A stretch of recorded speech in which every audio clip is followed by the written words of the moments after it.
नमस्कार दोस्तों, मैं हूँ राज और आप देख रहे हैं हाईवे 33। तो चले दोस्तों आज की कहानी के सफर पर। दोस्तों आज मैं आपको लेकर चलता हूँ 1980 के दशक में। ये जो कहानी है ना, ये 1980 की आसपास की है। ये जो कहानी भेजे हैं उनका नाम है प्रवीण। लेकिन ये प्रवीण की कहानी नहीं है, ये कहानी उनको दादाजी ने सुनाया था। तो क्या ये दादाजी की कहानी थी? नहीं, उनकी भी नहीं, उनकी एक बहुत ही करीबी दोस्त की थी। बात अब एक तरह से 1980 की आ गई है। ये जो कहानी मैं पढ़ा ना शुरू में, तो मुझे कुछ खास नहीं लगा, लेकिन जैसे जैसे मैं इस कहानी को अब आगे पढ़ता गया ना, तो इसमें इंटरेस्ट थोड़ा सा बढ़ गया था।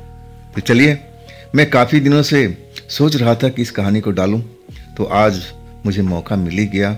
इसको मैं आज सबके सामने ला रहा हूं। तो मैं बताया था ना, ये जो कहानी भेजे हैं उनका नाम है प्रवीण, रहने वाले छत्तीसगढ़ के। ये जो कहानी अब प्रवीण बता रहे हैं, अब उनके दादाजी के दोस्त जिनका नाम था रणविजय, रणविजय की कहानी है। 1980 की दशक की बात है। तो क्या घटी थी घटना उनके साथ में, आइए चलते हैं इस कहानी को विस्तार से समझने की कोशिश करते हैं। दोस्तों ये कहानी है रणविजय जी की। रणविजय जी अब साधारण सा युवक थे, ग्राम में रहते थे। और उनका जो परिवार था ना, रणविजय के जो पिता थे वो 3 भाई थे। सबसे छोटे थे रणविजय के पिता। घर का बंटवारा हो चुका था और जो भी जिसके हिस्से में आया अपना अपना हिस्सा ले लिया। लेकिन जो रणविजय की पापा थे ना, अब वो तो मेहनती इंसान थे, खेती बाड़ी मजदूरी यही सब करते थे, ज़्यादा पढ़े लिखे तो कोई भी नहीं था इनमें से। जो रणविजय की माँ थी ना, वो पूरा घर को संभालती थी। लेकिन ना जाने उनके साथ में क्या हुआ कि उनको कुछ दौरा पड़ने लगा। रणविजय की उम्र लगभग 25 साल की थी और शादी की तैयारी चल रही थी रणविजय की। अब उनके परिवार में जो उनके पिता थे वो भी खुश थे और वो भी खुश थी, रणविजय की माँ, पूरा गांव ही खुश था। चलो रणविजय की शादी हो रहा।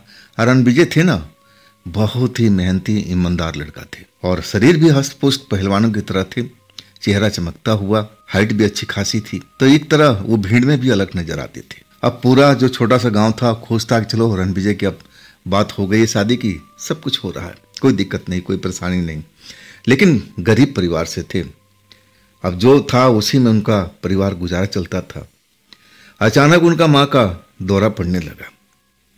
दौरा साधारण सा लगा, गांव के लोग बताए कि मिर्गी वगैरह का है, अब जो भी इलाज होता है करवा लो। वैद्य के पास में गए, कोई फर्क नहीं पड़ा।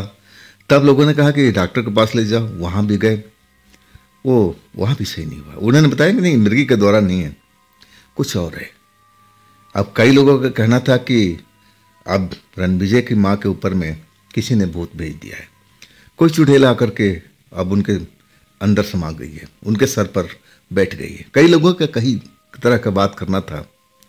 तो आखिरकार जो रणविजय के पिता थे ने, अब जब लोग अब बताने लगे कि ऐसा कर लो, झाड़ फूक करवाओ, कुछ भी करवाओ, लेकिन करवाओ, क्योंकि शादी का माहौल है, तुम्हारे बेटे की शादी होने वाला है और ऐसा रहेगा तो रिश्ता भड़क जाएंगे। बात तो सही कह रहे थे। अब शादी में करीब 1 महीना रह गया था। अब फिर जल्दीबाजी में रणविजय के पिता रणविजय एक तांत्रिक को लेके आए कि मेरी माँ को ऐसी हालत पड़ा है। तांत्रिक भी देख के बता दिया कि ये बहुत बड़ा केस है, ये तो आसानी से जाने वाली नहीं है, इसके ऊपर में एक चुड़ैल सवार है। अब वो जो तांत्रिक था और भी रणविजय को डरा दिया, उनके पिता को भी डरा दिया। अब दोनों लोग पूछने लगे, बाबा आखिर इसका इलाज क्या है? तो बोला कि इलाज है, तंत्र मंत्र ही है, लेकिन इसमें बहुत ज़्यादा पैसा खर्च आएगा, क्या तुम लोग कर पाओगे? तांत्रिक भी उनकी अब जानता था कि उनके पास में कितना पैसा है, ये लोग कर पाएंगे नहीं कर पाएंगे, खर्च ज़्यादा बता रहा था। और तब रणविजय के पिता कहने लगे कि आप कीजिए और जो भी खर्च हम देंगे। इसके बाद वो तांत्रिक अपना पूजा पाठ किया, सब कुछ किया। हाँ, कुछ फ़ायदा जरूर रहा, लेकिन ज़्यादा दिन के लिए नहीं। 2-3 दिन के बाद फिर वो पागलपन का दौरा पड़ने लगा। रणविजय की माँ अचानक आसमान की तरफ देखने लगती, जोर जोर से अब किसी को भड़काती, कुछ गालियाँ दे देती थी और कोई भी आता तो उनको पहचानती नहीं थी कि कौन है, वो रणविजय हैं या रणविजय के पिता हैं। किसी को पहचानती नहीं थी। अचानक रोने लगती, अचानक हंसने लगती। अब ये बात जो फैलते फैलते है ना, अब उनके रणविजय के ससुराल तक पहुंची। हालांकि अभी शादी नहीं हुई थी, लेकिन सब कुछ तय हो चुका था। और जब ये बात उनके कानों में पहुंची तो जो लड़के वाले लोग थे वो थोड़ा सोच में पड़ गए कि भाई ऐसे घर में क्यों अपनी बिटिया को शादी करूं। वो तो पागलपन उसकी माँ का दौड़ा पड़ रहा है। अगर मेरी बिटिया के साथ में कुछ कर दिया तो तब क्या होगा। वो लोग डर गए, शादी तोड़ दिया। लेकिन रणविजय के पिता समझाते रह गए, देखिए मेरी जो औरत है, मेरी वाइफ है, उसको कोई पागलपन का दौरा नहीं है। वो कोई ऊपरी शक्ति है जो उनके ऊपर सवार हो गई है, उसका इलाज चल रहा है। आप लोग रिश्ता मत तोड़ो। लेकिन आखिरकार एक बार रिश्ता टूट गया ना तो जुड़ा नहीं। इसके बाद अब ये जो रणविजय थे, उनके पिता थे, बहुत कोशिश की अपने माँ का इलाज कराने के लिए, लेकिन तब तक अब उनके पास पैसा था ही नहीं। तांत्रिक कह रहा था कि और पैसा लगेगा, एक तरह से और पैसे का डिमांड कर रहा था, लेकिन उतना पैसा वो लोग जोड़ नहीं पाए थे। मामला खटाई में पड़ गया। कमाल की ये बात थी कि कुछ दिन, महीना में 10 दिन वो सही रहती थी, तब सबको गांव में पहचानती थी, सबके बात करती थी। लेकिन फिर वही 10-15 दिन के बाद में वही दौरा उनको आ जाता था। लोग बाग उनसे अब उनके घर में भी नहीं आते थे, रणविजय के घर में।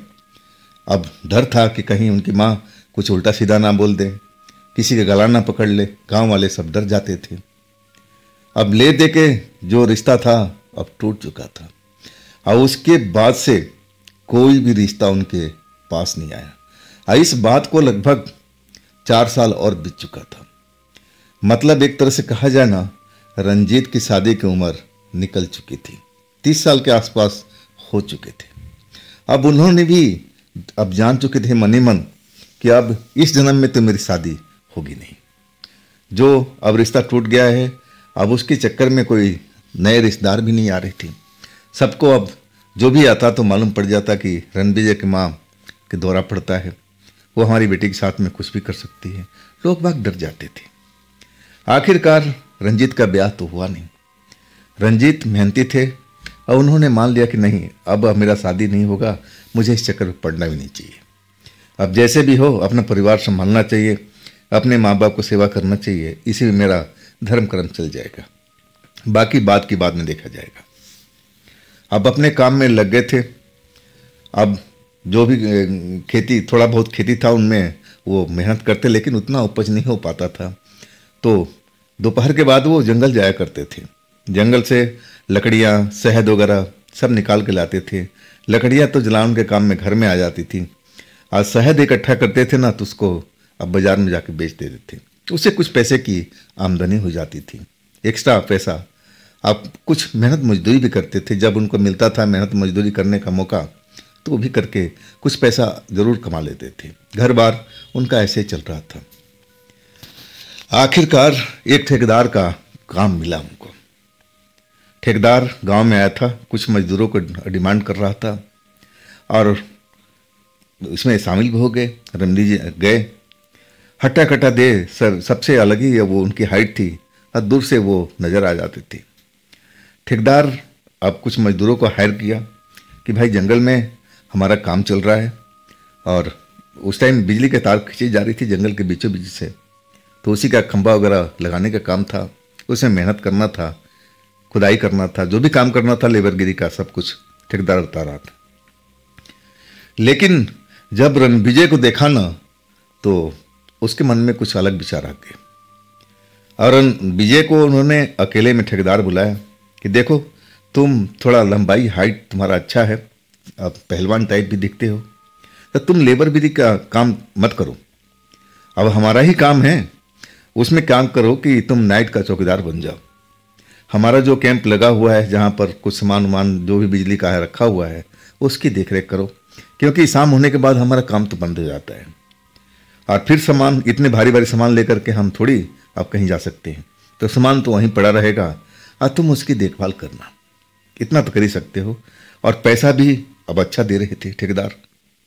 आखिरकार रणविजय मान गए कि चलो हमें मेहनत मजदूरी तो करना नहीं है, दिन में अपने घर में सोना है और रात को जाकर के अब वहाँ पर रखवाली करना है। बड़ा आसान सा काम है। रणविजय के मन में अब ये बात आ चुकी थी। अब इसके बाद ठेकेदार का काम शुरू हो चुका था, गाड़ियां आ गई, खाली वाली कराया गया। आप रणविजय को बुला लिया गया कि चलो भाई आज से तुम्हारा काम शुरू हो गया। वहाँ पर कच्चा कैंप लगा दिया गया था। कुछ सौ जो सामान थे जो बरसात में ख़राब नहीं होने वाले थे, अब वो तो बाहर पड़े हुए थे। बाकी जो ख़राब होने वाले सामान थे उसके लिए अब कच्चा तिरपाल डाल करके झोपड़ी जैसा बना दिया गया था कैंप, और उसमें सामान रखा हुआ था। अब इसके बाद ठेकेदार उनको बोला कि बस ये सामान का देखभाल करना है, क्योंकि शाम होते ही हम लोग चले जाएंगे, लेबर भी चली जाएगी, तो इसका जिम्मा रणविजय आपका होता है। क्योंकि हम लोग सुबह आए ना तो सामान हमारा इधर से उधर ना हो, ना कोई सामान चोरी हो, इसकी जिम्मेवारी आपकी है। इसी बात का हम आपको डबल पैसा दे रहे हैं। अब रणविजय भी अपने काम में पूरा ईमानदारी बरतने लगे। रात होते ही अपना काम संभाल लिए। ललटेन वो वहाँ पर जला करता था, 2-3 ललटेन ठेकेदार ने दिया था कि अब इस जगह पर जहाँ तुम्हें लगे वहाँ ललटेन लगा के रखो। अब वो तो उसी जंगल के पास के आसपास के रहने वाले थे, अब पूरा हालात से अब तो एक तरह से वाकिफ थे। वो जो जंगल था ना उसमें कुछ जंगली जानवर भी थे, और जंगली जानवर से अब किसको डर नहीं लगता, क्योंकि उसी जंगल में जाकर के शहद वगैरह निकालते थे, तो उनको हर चीज़ का थोड़ा बहुत पता था। अब उनको पता था कि जब यहाँ पर हमें रहना है तो कुछ आग जला कर रखना चाहिए ताकि जंगली जानवर ना आ सके। अब ठंड भी पड़ने लगा था, आग की ज़रूरत भी थी हाथ वगैरह सेकने के लिए। तो सूखी लकड़ी जो था जंगल में से उनको पता ही था कहाँ मिलना है, वो लाते भी थे। वो जा कर के ढूंढ ढांड करके लाए और आग लगा के बैठ गए। अब जब सर्दी था स्टार्ट हो चुका था, रात के टाइम में तो कुछ सर्दी ज़्यादा ही पड़ती है, वो भी खास करके जंगल के क्षेत्र में। अब अपना आग जला रहे थे और पास में बैठ करके मज़े से हाथ को गर्म कर रहे थे। धीरे धीरे जो समय था बढ़ता जा रहा था, रात अंधेरी होती जा रही थी, आगे की तरफ बढ़ती जा रही थी। आधी रात के आसपास अब जंगलों में से वही जानवरों की आवाज़ अब गूंजने लगी। आसपास में जंगल में अब क्या मिलेगा, जानवर तो मिलेंगे। अब उनकी आवाज़ जो कुछ डरावनी थी, अब कुछ जानी पहचानी थी, जैसे गिद्धड़ों की, कुछ और की। तो उस आवाज़ को तो रणविजय आप जरूर पहचानते थे, लेकिन कोई नई आवाज़ आती थी ना तो भी डर जाते थे। आप भूत प्रेत को तो जरूर मानते थे, क्योंकि अब तांत्रिक बाबा बताया था कि तुम्हारे माँ को भूत ने पकड़ लिया है, चुड़ैल ने पकड़ लिया है। अब एक तरह से सब कुछ मालूम था कि भूत प्रेत भी ये संसार में होता है, अब इनसे भी हमें बच के रहना चाहिए। आग जला रखे थे, आराम से बैठे हुए थे और अपने भविष्य के बारे में सोच रहे थे कि अब मेरा तो कुछ नहीं होना, मेरी तो शादी अब इस जन्म में तो हो ही नहीं सकती है, इसका कोई अब संभावना बिल्कुल है ही नहीं। हार चुके थे मन ही मन। करीब 1 बजे रात को अब रणविजय अब जो आग थोड़ी ठंडी होने लगी तो लकड़ी की जरूरत पड़ गई। लकड़ी जो था वो सब कुछ जला चुके थे, तो लालटेन की सहायता से फिर वो जंगल में, अब जंगल के बीच में ही थे तो जंगल कहा जा सकता है, आसपास में लकड़ी ढूंढने लगे, लेकिन लकड़ी मिल नहीं रही थी। थोड़ा कैंप से दूर आना पड़ा और तब जा कर के एक लकड़ी मोटी सी मिली। अब बोले चलो इसमें तो रात निकल ही जाएगी, अब बाकी कल की कल देखा जाएगा। लकड़ी अपने कंधे पर मोटी सी लकड़ी और डाल करके जब वो अपना कैंप में लौटते हैं जहाँ पर आग ठंडी हो रही है, तब देखते हैं कि एक लड़की वहाँ पर आग के पास बैठी हुई, सिकुड़ी सी बैठी हुई है, जैसे उसको काफ़ी ठंड लगा हुआ है, जैसे उसका बदन कांप रहा हो। उस लड़की को देखे तो उम्र करीब 25 साल के आसपास लग रहा था, लेकिन ये जंगल में लड़की आई कहाँ से? एक तरह से रणविजय जी हैरान हो गए। जल्दी से उस जो लकड़ी कंधे पर रख के ले आए थे और वो ज़मीन पर पटका और फिर उस ठंडी आग के पास में पहुंच गए जो बुझने वाली थी। लड़की उनको देखा, लेकिन देख करके अब उनको अनसुना कर दिया। अपना हाथ उस अब ठंडी होते हुए आग में सेकने की कोशिश कर रही ताकि उसको गर्मी मिल सके, लेकिन उसमें आग तो थे ही नहीं, अब तो वो बुझने का कगार पर था। रणविजय जी पूछते हैं, अरे भाई तुम यहाँ पर कैसे आई, कौन से गांव की रहने वाली हो? इस वक्त में तो यहाँ तुम्हें होना नहीं चाहिए, तुम अपने गांव क्यों नहीं गई? यहाँ पर कैसे आ गई? कई तरह का सवाल रणविजय जी पूछने लगे। लेकिन लड़की जो थी ना, रणविजय जी को देख रही थी और फिर अपने सर झुका लेती थी। वो ठंडी हुई आग पर अपना हाथ सेकने की कोशिश कर रही थी, जैसे उसमें गर्मी आ रही हो और अपना हाथ सेक रही हो। अब थोड़ा रणविजय जी कुछ समझ नहीं पा रहे थे कि आखिर लड़की जवाब क्यों नहीं दे रही है। क्या ये लड़की भटक कर के जंगल में आ चुकी है? उनको ऐसा ही लगा। और तब कहने लगे, देखो अब जिस आग पर बैठी हो तो बुझने वाली हो, तुम हटो तो मैं थोड़ा सा आग जला दूं और तुम आराम से फिर आग सेकना और फिर अपने बारे में कुछ बताना। अब रणविजय जी उस लड़की को हटाने की कोशिश कर रहे हैं, लेकिन उनकी बात सुन नहीं रही है। और तब रणविजय जी अब थोड़ा सा गुस्सा भी हुए कि तू बहरी है क्या? तू बात क्यों नहीं सुन रही है? मैं बोल रहा हूँ कि जगह से उठ करके थोड़ा साइड में हो जाओ, मैं आग जला दूँ और तब तुम आराम से बैठ के अपना हाथ तापना, सर्दी दूर भगाना। अब उठ तो जाओ। लेकिन लड़की देख ही अब फिर अपना सर नीचे झुका ली। रणविजय जी को गुस्सा आया तो उस लड़की का हाथ पकड़ लिए। हाथ पकड़े ना तो उनको जैसे बिजली का झटका सा एक पल के लिए लगा। लेकिन वो इतना नहीं था कि कुछ उनके साथ में कुछ बुरा हो। उनको लगा कि ऐसे ही हाथ में नसें चढ़ गई होगी। कई बार ऐसे लगता है कि शरीर में कोई बिजली का करंट आ गया हाथों हाथ नस चढ़ने से। वो तो समझे कि ऐसा ही कुछ बात है। उस लड़की का हाथ पकड़ करके उठा दिया। लड़की पहली बार बोली, अरे मुझे छोड़ो, मुझे क्यों पकड़ा, मुझे क्यों छुआ? रणविजय कहने, तुम्हें कब से बोल रहा हूँ कि हटो, आग जलाने दो और फिर इसके बाद आराम से बैठ करके सारी रात आग तापना कौन मना कर रहा है? तुम हो कहाँ का? लड़की कहने लगी, तुमने मुझे छुआ कैसे?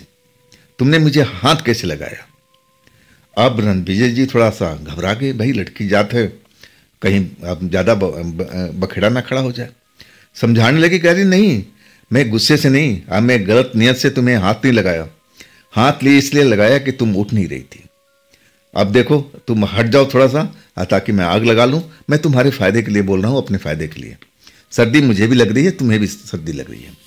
बड़ी मुश्किल से उस लड़की को समझा पाए, तब जाकर लड़की शांत हुई। लेकिन गुस्से में रणविजय जी को देख रही थी, जैसे कच्चा ही चबा जाएगी। रणविजय जी उस जो लेके आए थे सूखी हुई लकड़ी, अब उसको अपना जलाने लगे। कुछ देर मेहनत करने के बाद में आग पकड़ लिया।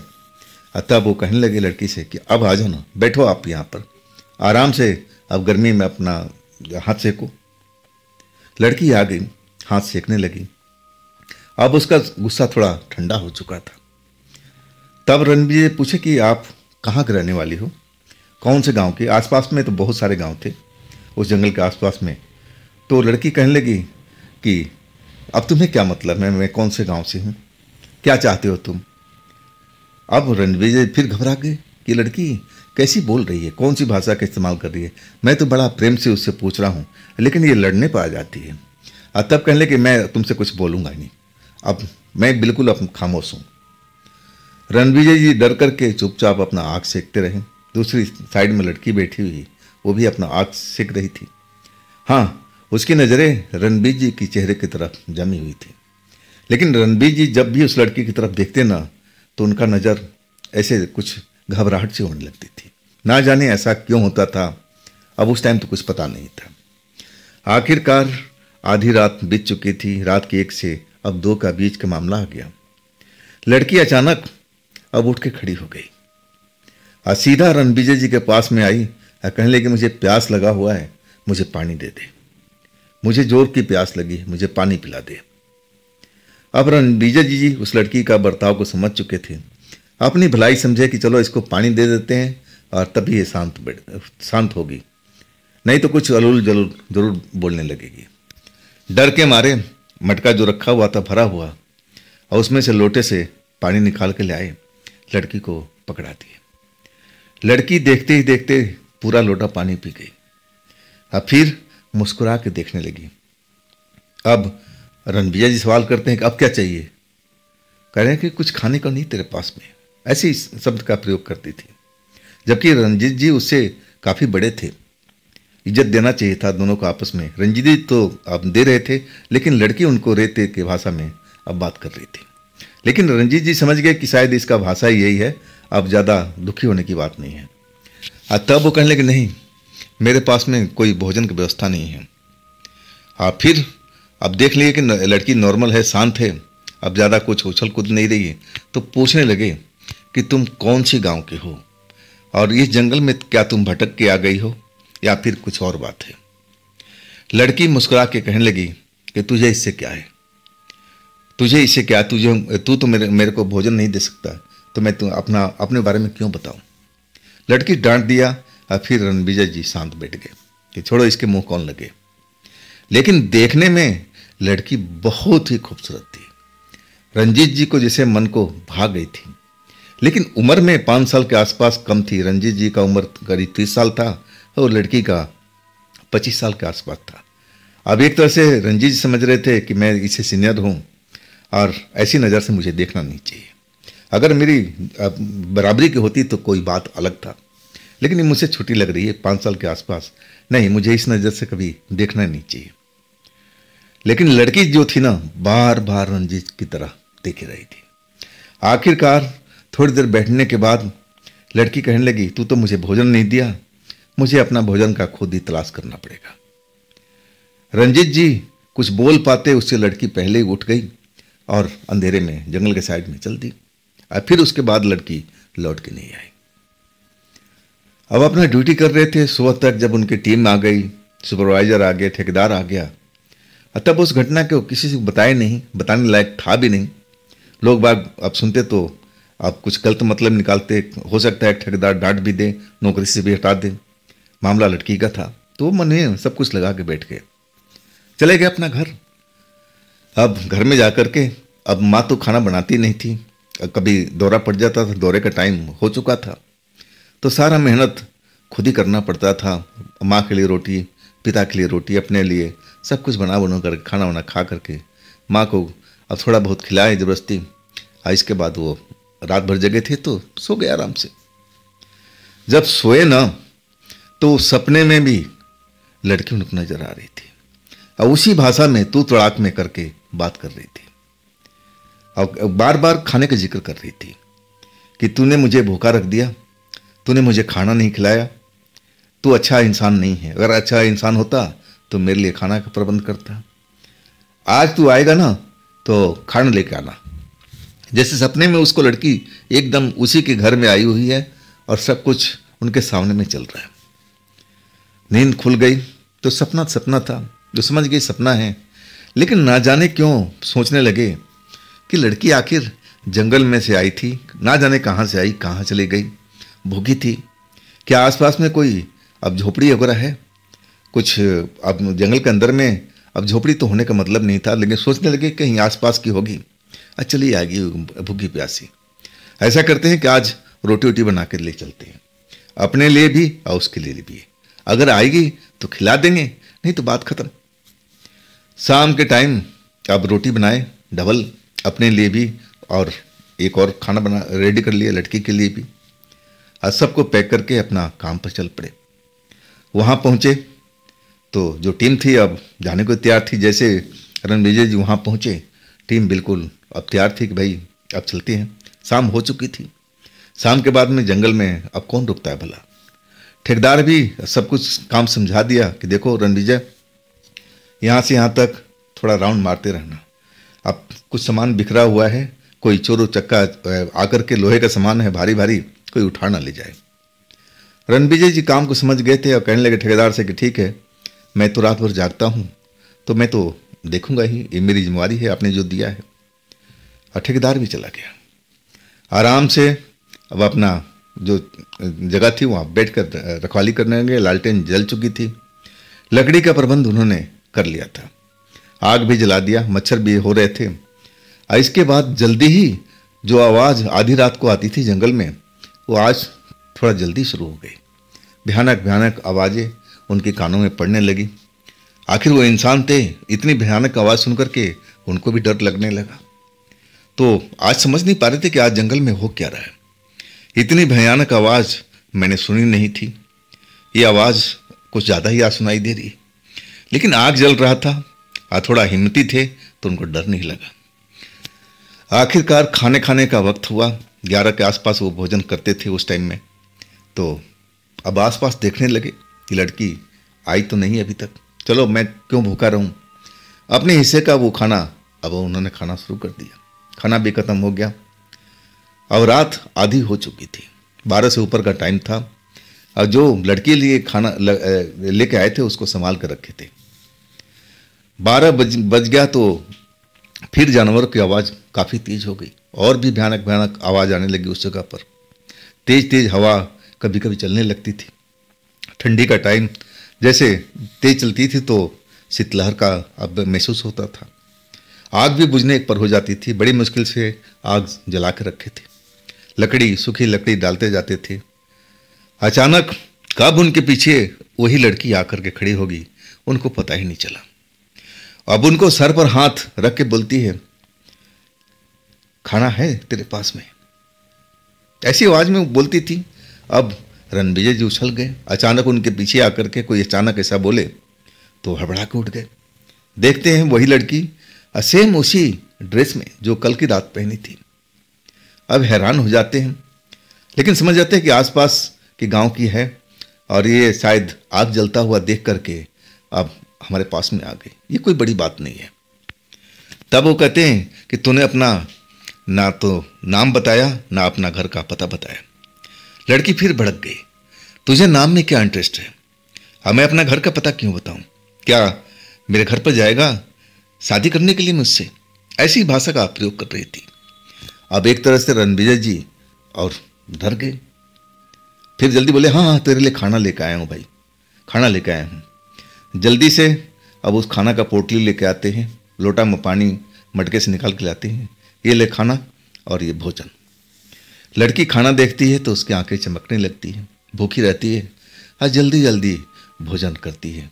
पानी पीकर एक लंबी डकार मारती है और फिर कहती है कि बड़े दिनों के बाद आज भूख मिटाए। मैं खुश हुई। तू तो बड़ा अच्छा लड़का है। मैं तो देखी ऐसा लग रहा था कि तू खड़ूस है, लेकिन तू तो बिल्कुल मेहनती भी है और ईमानदार भी है। और बड़ी नज़रों से देख रही थी घूर करके। अब उस नज़र से देखी ना तो रणविजय जी का दिल में भी हलचल होने लगा। अब उनके दिल में भी अब प्रेम जगने लगा। लेकिन उनसे 5 साल छोटी थी, थोड़ा हिचक रहे थे, डर रहे थे। लड़की उनके पास में आ गई, चिपकने की कोशिश करने लगी। रंजीत जी अब उसको बताने लगे, अरे थोड़ा दूर रहा, देख तेरे से मैं उम्र में ज़्यादा हूँ, 5 साल बड़ा हूँ और तुम मेरे से लगभग 5 साल छोटी है, तो ये रिश्ता ठीक नहीं है। लड़की हंस करके कहने लगी कि जब मुझे एतराज़ नहीं है तो तुम्हें क्यों एतराज़ है? हाँ, तो किस बात को डरता है? कौन देख रहा है इस जंगल में? हमारे तुम्हारे अलावा यहाँ कौन है? अब जो भी बात कर रही थी, अब एक तरह से बात भी सही थी। अब उस घने जंगल के अंदर में कौन आ रहा है देखने के लिए? अब प्रेम उम्र तो देखता नहीं है। अब उम्र भी कोई अब ज़्यादा अंतर नहीं था, बस 5 साल का अंतर था। आखिरकार उस लड़की ने अब एक तरह से रणविजय जी को पटा ही लिया। प्रेम में डूबे रहे रात भर लोग। इसके बीच में उठ उठ करके रखवाली भी करते थे। लड़की भी अब उनकी मदद करती थी। एक साइड वो जाती, एक साइड में लड़की जाती और फिर कहती कि हाँ सब कुछ ठीक है। कैंप में आ जाते, लोग आराम करते। आग अब तो ठंडी हो चुकी थी, आग का अब मतलब ही नहीं रह गया था। अब रात निकल गई। 3 बजे के आसपास में लड़की कहने लगी कि ठीक है मैं अब जा रही हूँ, लेकिन कल मेरे लिए कुछ अच्छा पकवान बना के ले आना। लेकिन जो बनाया है ना, किसने बनाया है? अब रंजीत जी कहने लगे कि मैं ही बनाया। लड़की पूछने लगी क्या तेरे घर में माँ बहन नहीं है? अब रंजीत जी रोने लगे अपनी माँ को अब याद करके कि माँ मेरे से भी अच्छा खाना बनाती थी, लेकिन ऐसा हो गया उसके ऊपर में कि सब हमारा परिवार ही तबाह हो गया और उसी की वजह से मेरी आज तक शादी नहीं हो पाई। जितना दुख दर्द था समेटे हुए और उस लड़की के आगे अब उनका गुबार फूटने लगा। उनकी दर्द देख कर के लड़की भी द्रवित हो गई और सर पर हाथ फिर के कहने लगी तू चिंता मत कर, तेरी माँ बहुत जल्दी सही हो जाएगी। हाँ मैं ऐसा करके रहूँगी। मैं कुछ जड़ी बूटी दूंगी और जो अपनी माँ को खिलाना, लेकिन आज नहीं, कल मेरे लिए पकवान बना के ले आना बढ़िया सा टेस्टी सा, और फिर हम रात में मिलते हैं ना। अब एक तरह से प्रेम हो चुका था, दिल मिल चुका था, लेकिन ना तो लड़की अपना नाम बताई और ना पता बताई। फिर रणविजय जी पूछने लगे अरे कम से कम अपना नाम तो बता दो। अब पता नहीं बताना चाहती तो मत बताओ, लेकिन नाम तो बता दो। तब लड़की ने मुस्कुरा करके अपना नाम बताया। नाम भी बड़ा प्यारा था। अब नाम तो मिल गया था। अब रणविजय जी मन में सोचने लगे कि इसका पता भी जरूर निकलवाऊंगा एक दिन। कौन सी गांव की है, लड़की तो मुझे भाग गई है। अब इसके बाद अगर मेरी माँ अच्छी हो जाती जैसी लड़की कह रही है तो इसके बाप से जाकर रिश्ता मांग लूंगा। ये हमारे लिए बिल्कुल सही बनी हुई है। अब मन ही मन में लड्डू फूटते हैं। सुबह होता है। अब फिर ठेकेदार के हवाले करके अपना नाइट ड्यूटी की पूरी बात बताते हैं। और लड़की की बात तो गोली कर जाते हैं, वो तो बताना बिल्कुल नहीं चाहते थे। फिर अपना घर पर वही खाना बनाना, माँ को खाना खिलाना, पिताजी को खाना खिलाना, और फिर दोपहर में आराम करना। दोपहर में वही लड़की सपने में आती है और कहती कि देख, बहुत दिन से मैं नॉन वेज नहीं खाई, तो क्या मेरे लिए आज नॉन वेज बना देगा? तेरे हाथ में तो जादू है। नींद खुलती है तो वहाँ लड़की थी नहीं, वो तो घर का माहौल है, जंगल वाला थोड़ी है।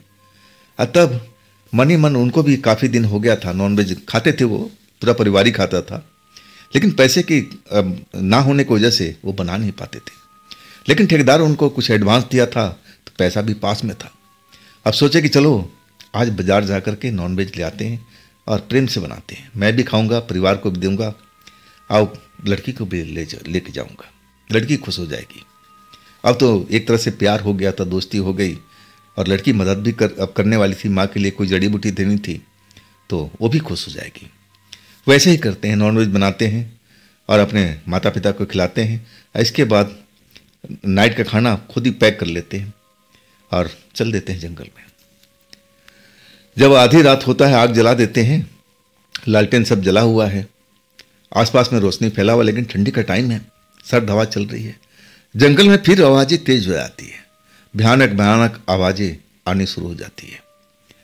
और तब अब वो आग के पास बैठे हुए डर रहे हैं कि लड़की अभी तक आई नहीं, 12 से ऊपर का टाइम हो गया।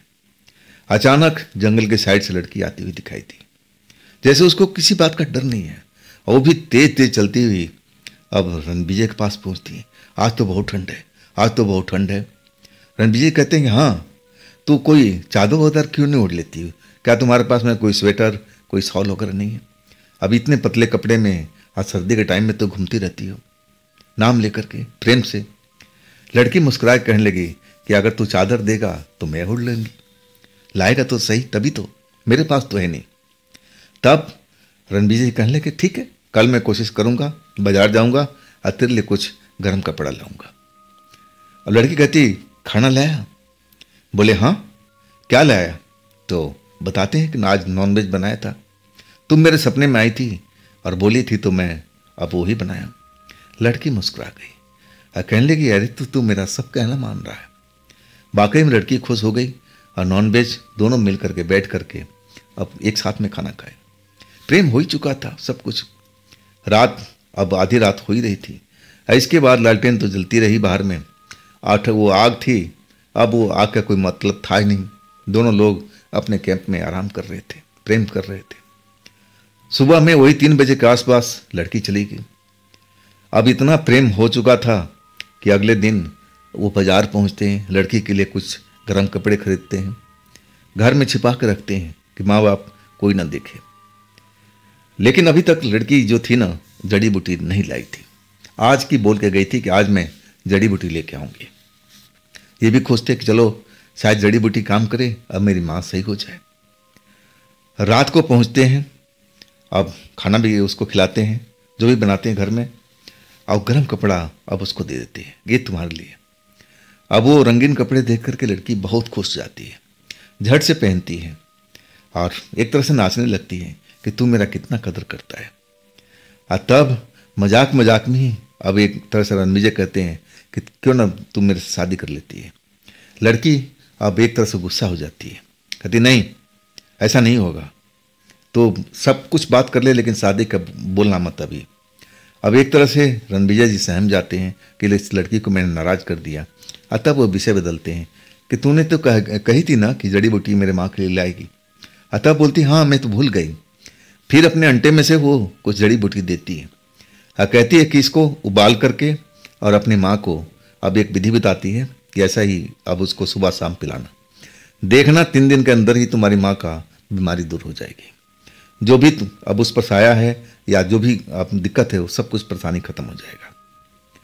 अब एक तरह से खुश हो जाते हैं रणविजय जी। रात वैसे गुजरती है जैसे अब हर रात गुजर रही है, बड़ा मौज में। अब लालटेन बाहर जलती है, आग का जरूरत है नहीं। अब दोनों लोग कैंप में आराम करते हैं। लेकिन 3 बजे ही वो लड़की अब रणविजय जी को छोड़ करके निकल जाती है अगले दिन मिलने के लिए।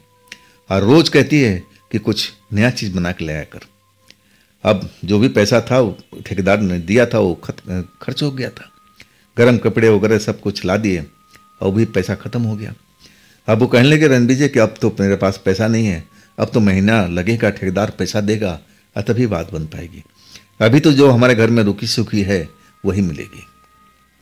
लड़की आँख बड़े बड़े करके देखती रही और कहने लगी क्या चाहिए तुझे? पैसा चाहिए? चल मैं तुम्हें पैसा भी दूंगी। अब फिर वो जंगल में चली जाती है और कुछ ही देर में लौट के आती है। एक पुराना सा बटुआ जैसे किसी का गिरा हो, ऐसा जैसे मिट्टी में सना हुआ था, और वैसे ही बटुआ उठा के लाती है और रणविजय को दे देती है। देख इसमें पैसा तेरे मतलब का है कि नहीं है। रणविजय उस बटुआ को देखते हैं जो एकदम मिट्टी में अब मसला हुआ है, जैसे अब कीचड़ में गिरा हुआ है। अब खोलते हैं तो उनकी आंखें एकदम चौंक जाती हैं।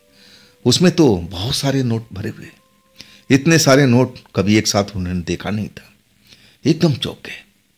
लड़की मुस्कुराती रही और देखती रही। क्या तेरे मतलब के लिए है कि और मैं ढूंढूं? तब कहने लगे अरे तो बहुत है, इसमें तो बहुत कुछ हो जाएगा। अब रणविजय जी खुश हो जाते हैं, उस लड़की को झप्पी मारने की कोशिश करते हैं, लेकिन लड़की कहती ना मुझे जाना है, मुझे निकलना है। लड़की अब उनको धकेल करके अब फिर जंगल के अंदर चली जाती है, देखते देखते गायब हो जाती है। अभी तो बटुआ मिला, उसमें बहुत सारा कैश देख करके रंजीत जी की आंखें विस्मय से फैल गई। कहने लगी अरे इतना रुपये तो मैंने आज तक कभी देखा ही नहीं, आखिर इस लड़की को कहाँ से मिला? तब वो बटुए का हालत देख कर समझ गए थे कि जरूर किसी व्यापारी का होगा और ये कीचड़ गर्म में गिर गया होगा, अब मिला नहीं होगा। ये लड़की ना जाने कैसे ढूंढ के लाती। चलो मेरा तो कम से कम भला होगा, अब इतना रुपया मिल गया तो मैं बहुत कुछ, अब तो एक तरह से मैं अमीर बन गया हूँ। अब बड़ा खुशी के मारे अब जितना रात थे बड़ी मुश्किल से उन्होंने काटा। सुबह होते ही ठेकेदार आया और उसको काम बता दिए कि अब देख लीजिए सब कुछ सही है। घर पहुँचते हैं, अपने माँ बाप को वो रुपया दिखाते हैं। अब माँ तो ऐसी ही थी, अब ज़्यादा उनको समझ नहीं था, वो दौरा का चक्कर था। बाप देख करके बटुआ हैरान रह गया। अरे बेटा किसका ही है? जरूर किसी का गिरा हुआ बेटा, ये पैसा हमारा नहीं है, जिसका है उसका लौटा दे। रणविजय कहने कि पापा आप बिल्कुल सही कह रहे हो, लेकिन ये देख रहे हो ना बटुए की हालत, ये कहाँ पड़ा हुआ था? ये किसी व्यापारी का होगा, लेकिन व्यापारी अब कहाँ गया? कौन से व्यापारी है? मैं कहाँ से ढूंढूं? शायद ये मेरी किस्मत में था तो मेरे पास में आ गया, अब तो ये हमारा है। अब जिनके पिता थे वो भी समझ गए कि चलो मेरा बेटा सही कह रहा है, पैसे की हमें जरूरत भी है, मान भी गए। अब फिर उस रुपया का रख करके वो जड़ी बूटी दिखाते हैं कि माँ के लिए है ये दवा, अब इस दवा से माँ शायद मेरी सही हो जाएगी। अब जैसा विधान लड़की ने बताया था उसी विधान से उस जड़ी को बनाते हैं, उबालते हैं, अब फिर पिलाते हैं। अब शाम को भी एक टाइम पिला करके और तब वो खाना पीना बढ़िया बनाते हैं और उस लड़की को खाना पैक करते हैं अपने लिए भी। और जब दवा पिलाते हैं ना, और उसके 1 घंटे के बाद बिल्कुल माँ जैसे नॉर्मल हो गई, जैसे पहले थी वैसे ही अब रंजीत के पास में आती है। अरे बेटा मेरी बहुरिया कहाँ है? अभी तो उसी में डूब रही थी जब वो मौका आया था, रंजीत की शादी होने वाला था, और तभी वो अब एक तरह से उस धोखे में पड़ गई थी। उनके साथ में कुछ ऐसा हादसा हो गया था जो उनको पता ही नहीं था कि उनके ऊपर में कोई साया आ चुका था, या फिर किसी का किया कराया था, या फिर अब बीमारी थी, कुछ कहा नहीं जा सकता। लेकिन उस इलाज ने 2 ही बार में दवा ने काम किया। अब तो उनको जैसे पता था कि हाँ मेरे बेटे की शादी हो रही थी, मेरी बहुरिया आ गई होगी, उस ख्याल में जी रही थी। अब माँ को अपने असली रूप में देख करके अब बड़ा खुश हुए। और तब बताया कि माँ वो शादी हुई कहाँ, वो शादी तो तुम्हारी वजह से टूट गई। माँ फिर निराश हो गई, समझाने लगे अपनी माँ को कि तुम निराश मत हो, अभी अभी कोई मौका ख़त्म नहीं हुआ है, दूसरी लड़की मिल जाएगी। अब मैं कोशिश कर रहा हूँ कि मैं तेरे लिए बहू लेके आऊँ। वो भी माँ खुश हो गई कि ठीक है बेटा, जल्दी कर, मुझे अपने घर में बहू देखना है। अब अपना माँ को समझाते कि माँ मैं ड्यूटी पे जा रहा हूँ, अपना घर तुम्हारे जिम्मे है, पापा को देखना, और पापा को बताते हैं कि माँ का हालत देखना। चले जाते हैं। अब एक तरह से अच्छे अच्छे पकवान बनाते हैं उस पैसे से ले करके। लड़की रात में आती है और फिर दोनों मिलकर खाना खाते हैं। पूछती है कि दवाई खिलाई अपने माँ को। बोलते हैं हाँ, माँ तो जैसे अपना होश में लौट आई है। लड़की मुस्कुराती है। और तब एक तरह से रणविजय उससे पूछते हैं कि देखो, मेरे घर में एक बहू की ज़रूरत है, तो क्या मुझसे शादी करोगे? लड़की फिर उखड़ जाती है कि नहीं नहीं, इसके अलावा जो तुम काम कहोगे मैं करने के लिए तैयार हूँ। रंजीत जी उदास हो जाते हैं, अपनी माँ की बात सब कुछ बताते कि देखो, मेरी माँ की अभिलाषा थी कि मेरे घर में बहू आए, लेकिन मेरा उम्र निकल चुका है और रिश्तेदार में जैसे अब मेरे घर के बारे में सब अफवाह फैला रखा है कि इसकी माँ पागल है, तो कोई तो अपना अब बेटी नहीं दे रहा है, तो अब बताओ मैं क्या करूँ? मेरी कम से कम मेरी माँ का अभिलाषा पूरी कर दो, कुछ ऐसा जुगाड़ लगाओ। लड़की सोच में पड़ गई और कहने लगी कि देख, लेकिन मैं तुम्हारी दुल्हन बन सकती हूँ, तुम्हारे घर भी जा सकती हूँ, तुम्हारी माँ का अभिलाषा भी पूरी कर सकती हूँ, लेकिन मेरी एक शर्त है। अब जो रणविजय थी पूछने लगी कि हाँ बताओ, मुझे शर्त बताओ, मुझे सब कुछ मंजूर है। और तब वो लड़की कहने लगी कि देख, एक ही शर्त है, तो गांव में कोई ढिंढोरा नहीं पिटेगा कि मैं अब दुल्हन लेकर आ गया हूँ। चुपचाप सब कुछ जैसे आराम से चल रहा है अब वैसे ही चलता रहेगा। और तब हैरत में पड़े हुए थे रणविजय कि तू मेरे घर जाएगी तो आस पड़ोस के लोग तो आएंगे ना देखने के लिए। वो लड़की कहने लगी ना, इसी बात के लिए मैं चिता रही हूँ कि मुझे अब ढिंढोरा नहीं पिटवाना है, मुझे कोई देखने नहीं आने वाला है, ना आने देना। मैं चुपचाप तुम्हारे माँ के सामने रहूँगी, तुम्हारे माँ का अभिलाषा भी पूरा हो जाएगा, तुम्हारे पिता का अभिलाषा भी पूरा हो जाएगा, और एक तरह से मैं तुम्हारी बीवी बन जाऊँगी। हाँ, अगर मुझे कोई देख लिया तो मैं तुम्हारा घर छोड़ करके चली जाऊँगी और उसके बाद कभी लौट के नहीं आऊँगी। ये तुम देख लो, फैसला कर लो और फिर सोच समझ करके अब आना कल। अब एकदम सोच में पड़ गए थे रणविजय जी कि ऐसा कैसे हो सकता है भाई, अगर मैं इस लड़की को लेके जाता हूँ, अब मेरे घर में रहेगी तो आस पड़ोस में भनक तो जरूर मिलेगी, चूड़ी बजेगी, पायल छनकेगी, तो अड़ोस पड़ोस के लोग अब देखेंगे ही कौन है। अब चिंता में डूबे हुए थे। अचानक अब कहने लगे मन ही मन कि कौन सा उपाय करूं, ऐसा क्या करूं कि पता न चले। आखिरकार अब उस लड़की को समझाते हैं कि देखो, अब छोटा सा मेरी मदद कर दो।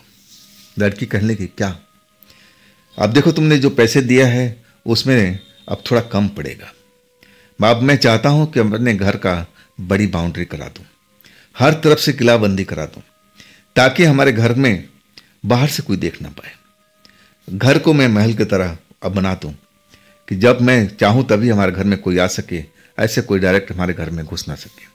लड़की मान गई, कहने लगी ठीक है, मैं तेरा ये भी अब मतलब पूरा कर देती हूँ, लेकिन मुझे टाइम दे, एक दिन की। अब मैं ढूंढ के लाऊंगी तभी तो पैसे मिलेंगे। अब एक तरह से रणविजय हैरान हो गए कि तुम्हें पैसे कैसे मिल गए और कैसे मिल जाएंगे। वो कहने लगी मेरे आंखों में जादू है, जमीन के अंदर मैं देख लेती हूँ। अब एक तरह से रणविजय हैरान हो गए कि तुम्हारे आंखों में ऐसा कौन सा जादू है। वो हंस गई, कहने लगी आम खाओ ना, पेड़ गिरने से क्या मतलब है। आखिरकार अगले दिन फिर उनके एक बटुआ देती है, वो भी जैसे जमीन से निकाला हुआ है, और बटुआ नहीं, वो कपड़े की थैली थी, और उसमें अब सोने चांदी का जेवर उसमें। अब एक तरह से तो रणविजय जी अब अमीरी बन गए थे। लड़की कहने लगी इसको बेचो और अपना घर बार जैसे बनाना चाहते हो उसे बना लो। आखिरकार पैसा आ गया, और फिर रणविजय जी अपना काम शुरू कर दिए। गांव के जो लोग थे आश्चर्य में थे कि इसके पास इतना पैसा कहाँ से आ गया, इतना बड़ा काम, इतना बड़ा घर बनाने लगा, हर तरफ से बाउंड्री। ये काम चलता रहा लोग बाग सवाल पूछते रहे और वो टाल देते थे कि भाई मेहनत करता हूँ, मेहनत का पैसा है, कुछ पैसा मेरे माँ बाप ने अब बचा कर रखा था, अब वही हम खर्च कर रहे हैं। लोग बाग समझा दिए। कुछ दिन में उनका अब जो घर था बन के तैयार हो गया। अब उनको लगने लगा कि हाँ अब ठीक है, अब बाहर से कोई देख नहीं पाएगा। फिर उस लड़की को लेकर के अपना घर में आ जाते हैं। अब लड़की कहती है कि ठीक है, अब तुम्हारे पास इतना पैसा आ चुका है तो तुम्हें अब ठेकेदार पास काम करने की कोई ज़रूरत ही नहीं है। अब तुम अपना घर में रहो, कुछ अपना अलग बिजनेस खोल लो कि दिन में काम करो और रात मेरे साथ गुजार सको। अब वो मान भी गए। अब वो जो लड़की थी ना, दुल्हन की तरह आई थी बन करके, सारे कपड़े लत्ते, और वो पूछते रह गए कि तुम कम से कम अपने माँ बाप को तो खबर करो। लड़की गुस्सा हो जाती थी, कहने लगी मेरा कोई परिवार नहीं है, मैं किसी के बेटा बेटी नहीं हूँ। डांट देती थी, जो हूँ मैं ही हूँ, अगर तुम्हें स्वीकार है तो ठीक है, तो मैं जा रही हूँ। अब आखिरकार रणबीर जी मान गए, फिर पूछना ही छोड़ दिए। अब वो जो लड़की थी दुल्हन की तरह रणबीर घर में आ चुकी थी, लाल जोड़े में। माँ देख करके एकदम खुश हो गई, ऐसा ही सुंदर बहू तो चाहती थी। अब पिताजी भी खुश हो गए, लेकिन सारी कहानी एक तरह से अपनी माँ को और अपने पिता को बता दी थी कि देख माँ, उस लड़की का शर्त है, अगर तुमने गांव में जरा भी हल्ला कर दिया कि मेरी नई बहू आ गई है तो बुरा मान जाएगी, और फिर वो घर छोड़ के चली जाएगी। माँ को अच्छी तरह से समझा दिए थे, और दवा पीने के बाद जो माँ थी बिल्कुल स्वस्थ हो गई थी, पहले की तरह हो गई थी। वो जो दवा था, जड़ी बूटी, काम भी किया था। अब बाप भी जो उनके थे सब कुछ समझ गए थे। अब वो लोग अपनी बहू को छिपा कर रखते थे। अब इतने बड़े घर बना दिए थे, अब बाहर से कोई आता तो माँ चली जाती थी, दरवाज़ा बंद कर लेती थी, जो बात करना घर के बाहर। लेकिन लोग बात अब शक करने लगे, कितना पैसा इनके पास में कहाँ आया, ये दरवाज़ा क्यों बंद रहता है हमेशा। अड़ोसी पड़ोसी खोजबीन में लगे रहे। आखिरकार वो दिन आ ही गया जब उनका बगल के पड़ोसी, अब एक तरह से अब इतना सब कुछ हो रहा था, जलन में डूबी जा रही थी कि इनके घर में इतना पैसा कहाँ से आ गया, नया मकान बन गया, अब ये लोग बड़े आराम से रह रहे हैं, कोई ना कोई बात तो होगा राज का। अब दोपहर के टाइम में अब दरवाजा पर दस्तक दिया। रणबीर अब अपना काम में लगे हुए थे, जो भी बिजनेस कर आप स्टार्ट किए थे। घर के बाहर थे वो, उनकी जो पत्नी थी कमरे के अंदर सो रही थी, और माँ जो थी जगी हुई अपने पिता हस्बैंड के पास में बैठी हुई बातचीत कर रहे थे। उसी टाइम उनके पड़ोसी औरत ने आके दस्तक दिया दरवाजे पर। अब दरवाज़ा जब दस्तक हुआ तो गई रणबीर की माँ, दरवाज़ा खोल करके बाहर गई। तब वही जो पड़ोसी थी अब कोई बहाना करके मांगने लगी कि देखो मुझे कुछ सामान दे दो, खाने पीने की कमी हो गई है, थोड़ा सा चावल दे दो, थोड़ा सा दाल दे दो। अब एक तरह से दया आ गया था रणबीर की माँ को। अब कहने लगी तुम रुको, मैं लेके आ रही हूँ। लेकिन वो औरत जो थी ना, पीछे पीछे अब एकदम अलग गई, दरवाज़ा बंद करने का मौका तक नहीं दिया, पीछे आ गई। अब रंजीत की माँ अब एक तरह से अब उनकी जो दुल्हन थी अब वो कमरे के अंदर लेटी हुई थी, एक जगह पर उनको खड़ा कर दिया। अब भगा तो नहीं सकती थी, अंदर आ गई थी, तो क्या आप यहाँ पर रुको, अब मैं आपके लिए राशन का व्यवस्था कर रही हूँ। अब वो चली गई किचन के साइड में। तब तक वो औरत अब जो रणबीर का कमरा था जिसके अंदर में उनकी नई नवेली दुल्हन थी, खिड़की खुली हुई थी, दरवाज़ा बंद था। यही सब तो देखने के लिए आई थी, वो तो बहाना था अनाज का, भूख का। वो खिड़की पर जा पहुंची, देख रही कि एक सुंदर लड़की दुल्हन के रूप में सो रही है, जेवर पहने हुए, सोने चांदी का जेवर, और चेहरा एकदम चमक रहा है। अब देखती रह जाती है। तभी दुल्हन का अब नींद खुल जाता है, हड़बड़ा के उठती है तो औरत झांक रही होती है। अब उस टाइम तो कुछ अब घर के अंदर रह जाती है। तब तक रणबीर की माँ आ जाती है, तुम यहाँ क्या कर रही हो, तुम राशन लेने आई हो कि घर में ताका झाकी करने आई हो? गुस्सा हो जाती है। तब वो औरत माफ़ी मांग लेती है, ये कौन है, ये कौन है, क्या तुमने अपने बेटे को चुपचाप शादी कर लिया? अब उसका मुंह बंद नहीं हो रहा। उधर जो दुल्हन थी अब समझ गई कि अब तो मेरा भेद खुल चुका है। वो अब जो रंजीत की माँ है उस औरत को समझाने की कोशिश करती है, लेकिन वो जो औरत है ना चिल्ला चिल्ला करके एक तरह से पूरा पड़ोसियों को इकट्ठा कर देती है कि देखो एक चुपचाप ये लोग अपने बेटे की शादी कर दिए, ना हमें भोज दिया, ना बताया, ना बारात में ले गए, ना कुछ किए। ताली बजा बजा करके पूरा आसपास के पड़ोसी सब अब जुट गए। लड़की अपने आप को कमरे के अंदर बंद कर लिया, खिड़की भी बंद कर दी, निकली नहीं बाहर। आज सबको अब पता चल चुका था। सब कह रहे थे कि भाई अपने बहू का मुंह दिखाओ। जो औरतें थी, अब तो रणविजय की माँ एकदम घबरा गई थी। आज सबको कहने लगे जाओ, जब मेरा बेटा आएगा ना तब तुम मुझसे बात करना, तुम अभी लोग आप लोग बाहर निकल जाओ। बड़ी मुश्किल से सबको अब बाहर करती हैं। और शाम के टाइम हो जाता है धुंधल का, तब रणविजय लौटते हैं।